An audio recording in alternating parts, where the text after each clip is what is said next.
Hi, everyone. Welcome to this week's edition of Lunch Break with Amie and Kevin. I'm Amie Baca-Oehlert, your CEA president. Hi, everyone, and I'm Kevin Vick, your CEA vice president.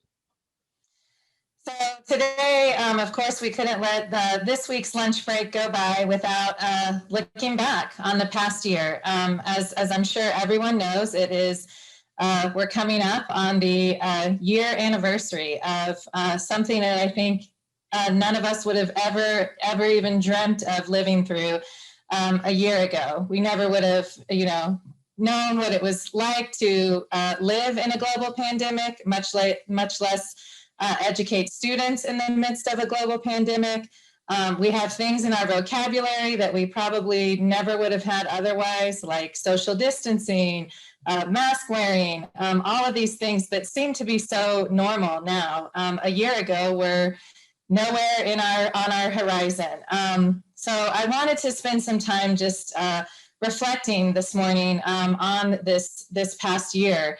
And looking back, it's hard to believe that, a year ago, everybody was taking all of their belongings home from the school building, thinking about how to literally overnight flip your entire classroom and the entire way you do your job upside down and figure out how to educate kids. And that's what everyone did in a heartbeat, in an instant.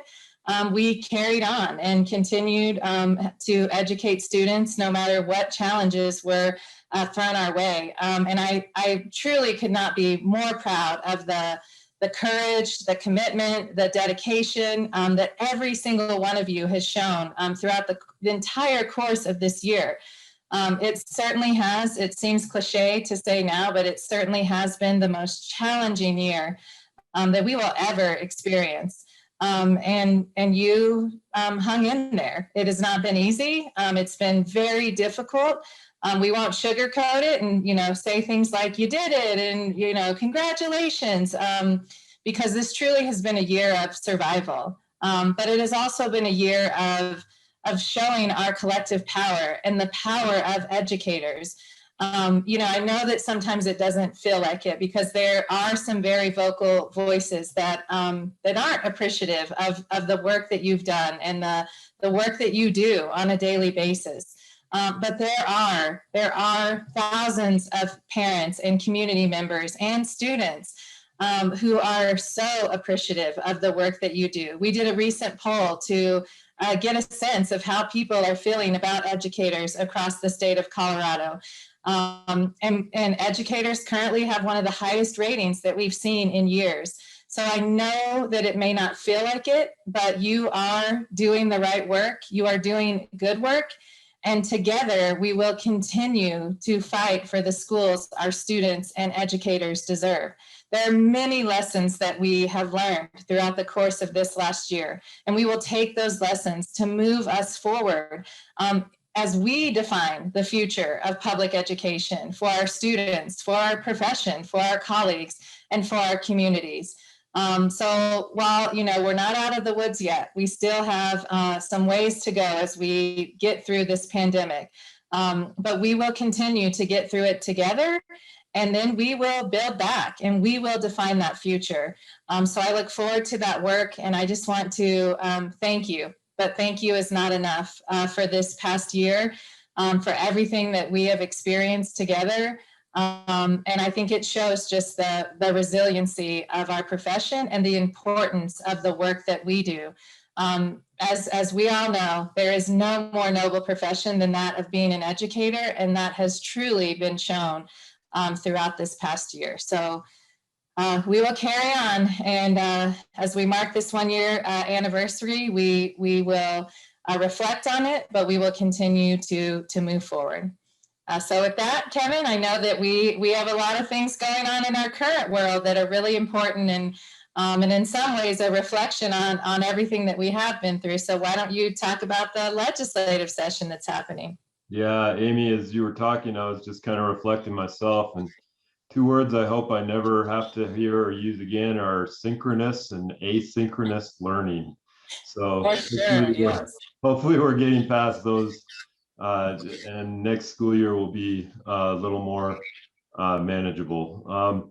So yeah, just like Amie was saying, this legislative session is really heating up. We have some big things happening right now that the foremost one is the CMS relief bill.